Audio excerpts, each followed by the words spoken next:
So let's walk through the 7 steps to creating a lead magnet that people actually want. So if they don't sign up for your main core service when they visit your website, you can create a pop-up that says, "Hey, download this free thing that can help you solve this very narrow, meaningful problem." So this is the power of it, right? Once they download that, or once they give you their information, they get that lead magnet, and now you have their information to nurture them and to eventually nurture them into buying your core offer or solution. So this is why this is important. Like, we don't want to lose out on traffic coming to our website.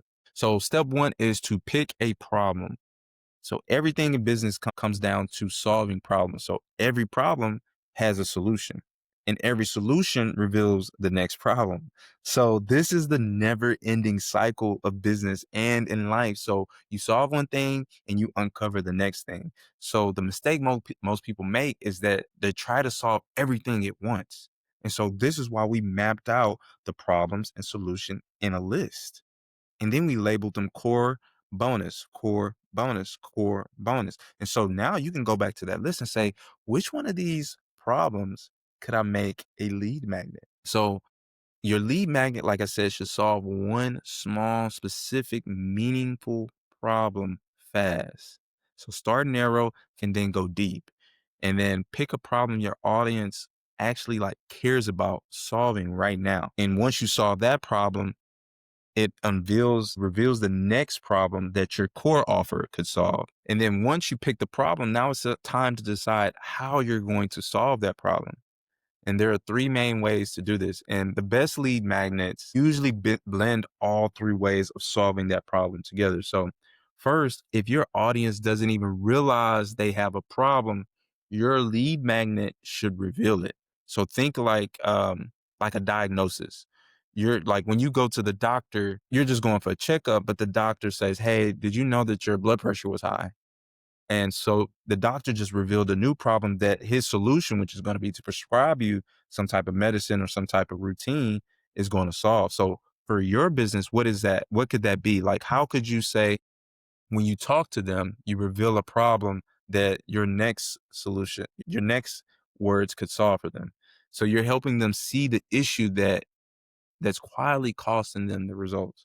And then second, if they already know their problem but haven't solved it yet, then you could give them a small taste of your solution. It's kind of like when you go to the mall and like they have those taste testers there, and like you didn't really even have a taste for teriyaki chicken. Like you didn't have a like you didn't even know that this existed. Like you knew you were hungry, but you didn't know that you had a taste for teriyaki chicken until they gave you a small taste, and you was like, "God dang it, I got buy a whole plate of this." So this could be a sample, like a trial or a stripped down version of your core offer, right? And so think of it like a free sample, like I said, at a mall or like Costco's. One bite and you're hooked. It's kind of like I never sold drugs, anything, but like a drug dealer will give you the first hit for free. And then once you get hooked, he knows you're coming back. And so, in other words, don't give away like fluff. You want to give away something so good, it makes them wonder that if this is free, how good is the paid version, right? And then third, you can give them one step of a multi-step process. So your free offer solves one meaningful piece, but your paid offer finishes the job, right? So that's actually another way how you can build trust and curiosity. So the goal is to create a lead magnet that solves all 3 or does all 3, but at least one of the 3.